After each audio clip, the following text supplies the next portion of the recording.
husband, a family. It's just I wish I had more time to seek out the dark forces and join their hellish crusade. That's all. Replaced Vester into some strange sexual spell. I respect that. You have gone too far. You have destroyed his spirit. You have taken him from us. All that I could forgive. But Debbie... What? Pastels.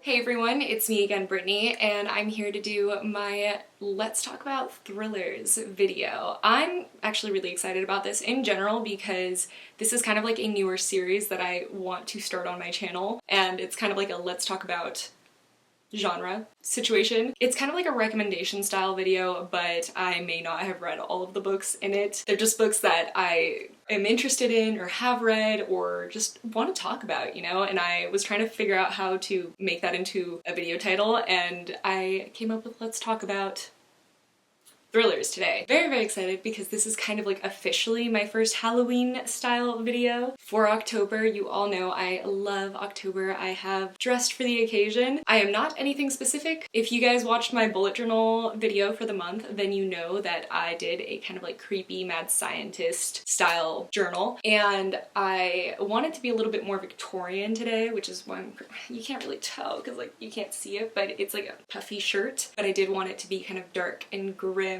But I was feeling like my Morticia Addams vibes from the Addams Family. I love the Addams Family. I'm much more of a Wednesday person, but this doesn't scream Wednesday to me. I do want to mention that this video is being sponsored by Skillshare, so thank you so much to Skillshare. We're going to talk more about them a little bit later. We're basically going to be just going over the summaries of these 10 thrillers that I find interesting, 5 of which I've read, 5 of which I've not, so hopefully you guys like this style of video. And I do want to mention actually right here and right now that I would love if you guys would leave me your thriller recommendations down below in the comments. So I'm going to start with the thrillers that I have read, and I want to start with a softer thriller. This is one that I feel like would be great for anyone to jump into in like a thriller style genre, or even like as a book if you're not much of a reader but you want to read something mildly spooky for October. And that's We Were Liars by E. Lockhart. And this book, if you guys remember, I was not crazy in love with. I gave it 3 stars, but from like an objective standpoint, it is a really, really cool thriller. The reason that it got knocked down a few stars, if you were wondering, was the writing wasn't really for me, and I kind of mildly predicted the twist. We Were Liars takes place on a beautiful private island of the Sinclairs. The Sinclairs are a very wealthy family, as you can imagine. They have a private island, and they have a lot of secrets, which the 4 friends, the 4 liars as they're called, are discovering. And this takes place kind of in a dual perspective timeline where we don't really know what happened, but something very, very traumatic happened the year, if not years prior. It's been a little while since I've read this book, and we're trying to discover what happened to this family so long ago that our main girl character cannot seem to remember. And it kind of goes from there. Obviously it's going to be kind of one of those faulty narrator stories. It's definitely more on like the contemporary summary fun, but with a hidden deep secret that is definitely pushing the story forward and making it all the more mysterious. We're diving straight into the meat of the kind of more adult thrillers, and that's The Roanoke Girls by Amy Engel. And this book, it's a ride. And it has a kind of similar concept to We Were Liars, but definitely more adult. Because in this one, Lane Roanoke has to go live with her grandparents after her mother commits suicide. And she lives there for quite a while, and she embraces this rich and fabulous life that her mom, for whatever reason, didn't tell her anything about, until she finds out what the Roanoke family, her family's deep, dark secret was, and she runs as far and as fast as she can. Until 11 years later, when Allegra has gone missing. Allegra, her cousin, Allegra, the person she left behind in Roanoke, and her grandfather is begging her to come help and find Allegra. And Lane does it out of regret, guilt for leaving Allegra behind all those years ago, and she kind of uses it as a chance to maybe rekindle some of the friendships and maybe some of the romances that she had left behind all those years ago. But like I said, this is kind of a similar concept. It has the rich family with a deep dark secret. It has a dual timeline kind of aspect to it, and it has a secret that you're not going to know until the very end of the book. But I will say this one is a lot more adult. It's a lot more adult. Definitely look up trigger warnings. I feel like with thrillers and horror books in general, always look up trigger warnings. There's gonna be a lot in there just for shock, and also, you know, it's supposed to be a very horrifying story. So look up trigger warnings. This one definitely has quite a few. I want to talk about The Turn of the Key by Ruth Ware, and this book, it's cool. I mean, if you've read or know of The Turn of the Screw, then I believe that you're gonna kind of know what the plot twist in this is. I had not, so I didn't see the plot twist coming. It was a twist. I can't say I loved it, but it was a twist. In The Turn of the Key, we're following Rowan, who is desperate to get out of her current position in life. She wants a different job, she wants to be able to move forward, and she starts job hunting, but when she comes across an ad online of a job that seems way too good to be true, a live-in nanny job in a mansion that pays a crazy amount for what she's gonna be doing, she's a little hesitant to pick it up, especially when she sees that it's in the middle of nowhere. But she decides to apply for this job because it's 2 children, it's a live-in nanny job, and the house and the pay are spectacular. Apparently things don't go as planned, because this is what she's actually writing to the man that she hopes will pick up her case and be her lawyer, because she swears she did not murder that little girl. That's all I'm gonna leave it at, because if you haven't read The Turn of the Screw, I want it to be a surprise. This definitely has like paranormal feels to it. Like, you don't know if the book is going to end up being just a strictly thriller kind of style book, or if there are going to be paranormal elements throughout it, and I actually really liked that aspect. So yeah. The next one that I want to talk about is Dark Places by Gillian Flynn. Let's get into it. Because Libby was only 7 when her mom and 2 sisters were murdered, slaughtered, in what's called the Satan's Sacrifice of Kentucky. And she was also only 7 when she testified that her 15-year-old brother was 100% the person that murdered her family. So 25 years later, when the Kill Club asked her to speak for them and promises her quite a bit of money, she decides to take them up on the offer, only to find out that they've discovered evidence that basically proves that her brother could not possibly have been the murderer, and they want her help in discovering who could possibly have really murdered her family. Something that she's really not willing to be a part of. It's been 25 years of her living with the tragedy that befell her. It's gonna be kind of hard to break her out of her cycle. But she ends up deciding to go on this journey with them, and the things that are revealed of what happened that fateful night are enough to maybe make a stubborn girl consider different facts. In general, I actually really ended up liking Gillian Flynn's writing. Is it Gillian or Jillian? Liked the idea of like a cult massacre situation, and it was pretty dark. I mean, we're gonna see the murder eventually from her 7-year-old eyes, and that's just like a lot. Now, the last of the books that I've read is actually the most recent one that I read as of like a few days ago, and that's gonna be The Night Swim by Megan Golden. This is another thriller that I will straight up tell you right now, look up the trigger warnings, because I can read some pretty dark things. I read The Poppy War without blinking an eye, but the scenes in this got a little too much for my taste. Our main character is a podcaster who has the most famous podcast in all of America. And it's a crime podcast because she discovered in her first season clues and evidence that actually set an innocent man free from his current jail sentence. And it skyrocketed her into fame. But for her 3rd season of her podcast, she decides to kind of mix things up. Everyone else is already doing her tried and true method of looking at old cases and discovering new evidence. So why not follow a current case? Why not follow the case in a small town of a girl that's accusing the star athlete of this tiny town of rape? Why not follow the case where the star athlete says that she consented but is now regretting it? Because murder can always be thought of as bad, but rape?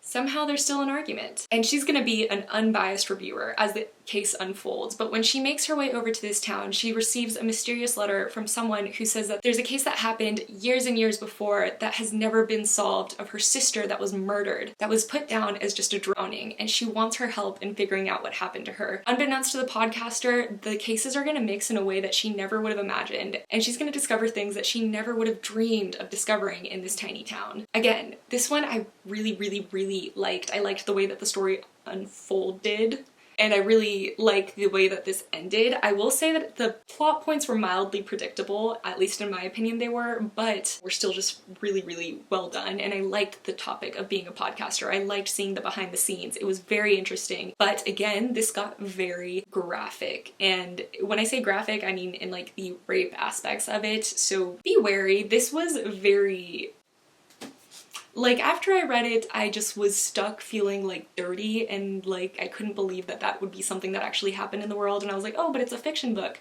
It doesn't actually happen. But you have to remind yourself that actually, yeah, that totally does happen, and that's probably the part that's hard about it. So now onto the 5 books that I have not read. So the first is going to be The 7 Deaths of Evelyn Hardcastle, also can be known as The 7.5 Deaths of Evelyn Hardcastle. I remember that in the UK it was this, but here it was 7.5 because it came out at the same time as Evelyn Hugo, but my copy says 7, so I'm sticking with 7. And this is by Stuart Turton. We're basically stuck in a loop. It's Groundhog Day, but this Groundhog Day ends in Evelyn Hardcastle dying. Our narrator keeps waking up in a different body that isn't their own every single day and living out the day until they can finally discover who this murderer was. That's kind of all I really know about it. There's definitely very hardcore Clue vibes. I've heard very mixed things overall just because the pacing for this one is slow for like a mystery. It's more of a mystery than a thriller, and it's also mildly paranormal, and we don't necessarily know who our narrator is at all. So it's very intriguing, but it is going to be a more character-driven thriller. So if you want something that's less like in-your-face gruesome and more mystery gruesome, more Clue vibes,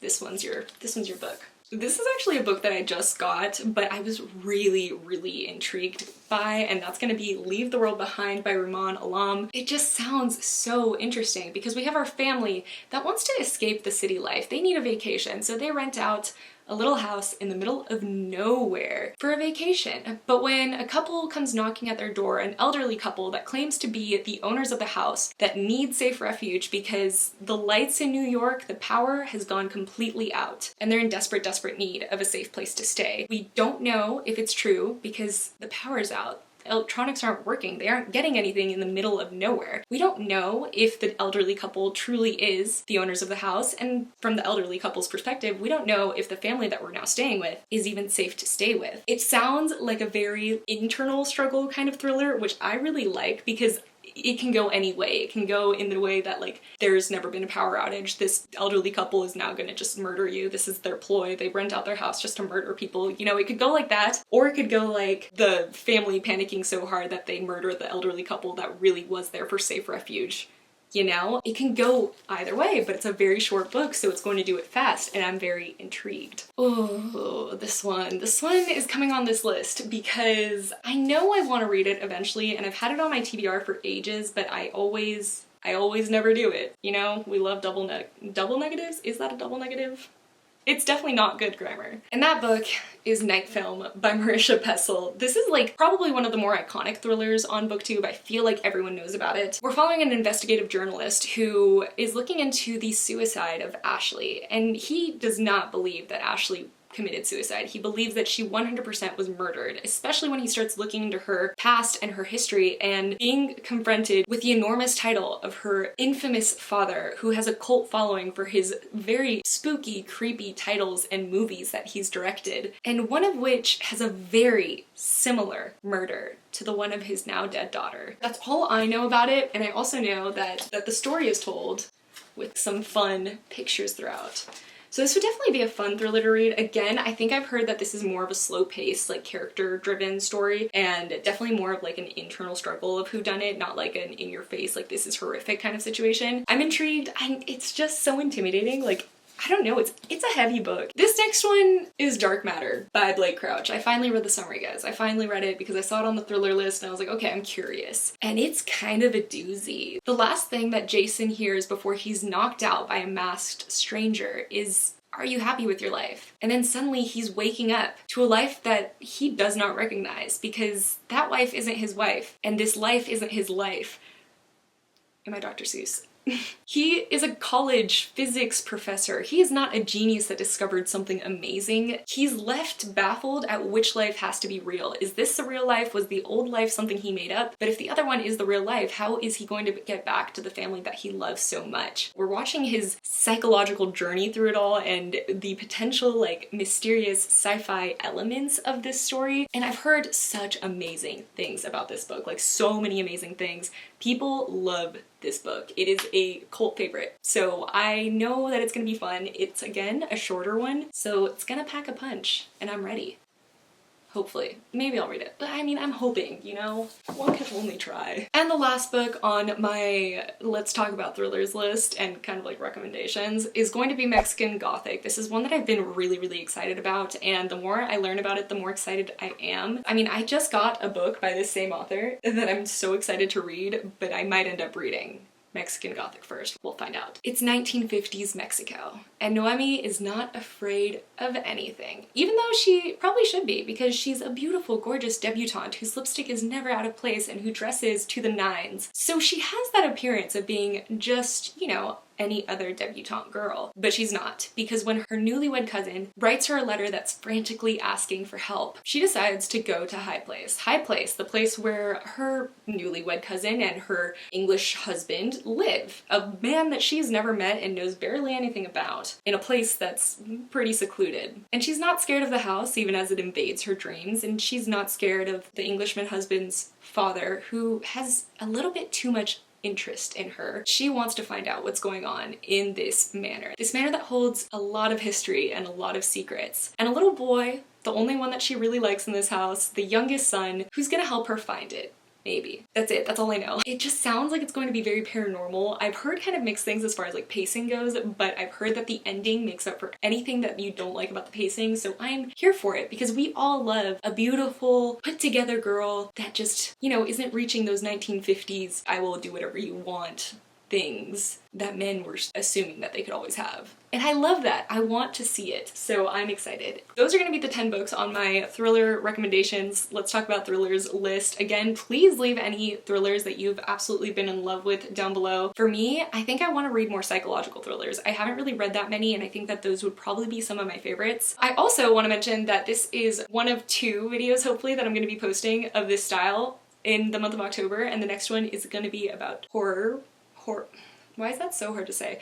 Horror books. So if you have any recommendations for horror books, I already have quite a list, but also leave those down below if you'd like to. But you don't have to, because you can always do that, you know, in the next video that hopefully comes up pretty soon. And now time to talk about our sponsor for today's video, Skillshare. I've worked with Skillshare quite a few times in the past, so you guys might already know what they're about, but just in case you don't, Skillshare is this amazing online learning community with thousands upon thousands of classes that are built to deepen existing passions of yours or to create new ones. All the videos are made with your time in mind and are split up into bite-sized portions depending on where you can fit it in your day. And to help keep you inspired, these classes also have a nice community aspect to them. They have class projects that are assigned, and they have a community area where you're able to discuss the class and the topics with others who are taking it just like you. These classes have a really large range in creative aspects, from videography to photography to lifestyle to journaling to, it's honestly an endless list. And Skillshare truly is focused on the learning aspect of this. I mean, not only are their classes created by experts in their fields, in their own respective fields, but you'll never see any ads on any of the videos that you're watching, and they're constantly updating the classes that they offer, so you can be sure to constantly have like a new stream of videos that are curated for your interests. One of the classes that I've really been enjoying, I was so excited when I heard her announce this, is Amanda Rachley's new class on Skillshare, and it's art journaling for self-care, 3 exercises for reflection and growth, and it's just an art journaling simplistic class where she kind of walks you through 3 of the different prompts that she likes to use in her own personal journals that can just kind of help you reflect on life and relax. Whether you're an artist or someone that just really wants to learn more about journaling and how to do it for self-care, this class is absolutely perfect for you. I love Amanda Rachley's videos, and I was really excited when I saw that she had partnered up once again with Skillshare to make a video. But Skillshare's actually been kind enough to offer me a link for the first 1,000 of my subscribers to click down in my description below. Sorry guys, I actually said the wrong thing here, but if you click on that link down in my description, the first 1,000 of my subscribers will actually get a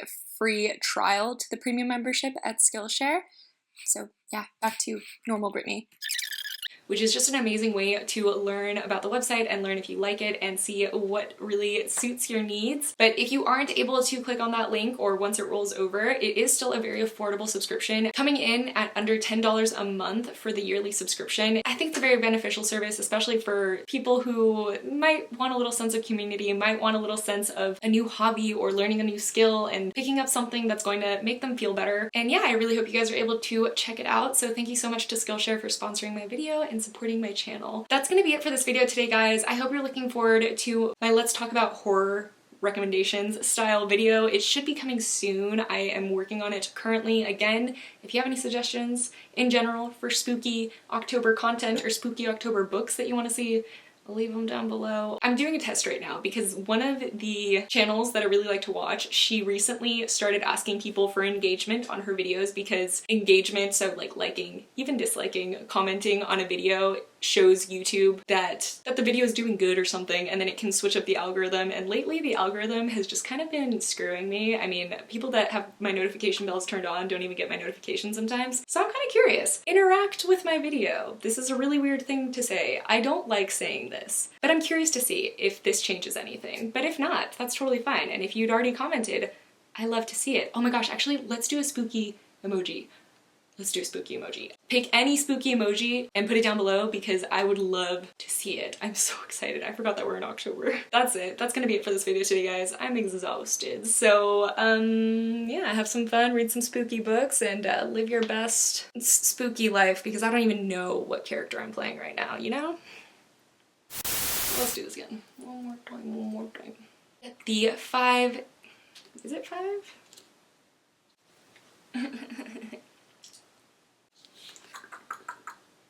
Oh yeah. Or no, that's not what I'm talking about. Okay. Okay, wait, how do I explain this? My lips feel funny. I have lipstick on my hands.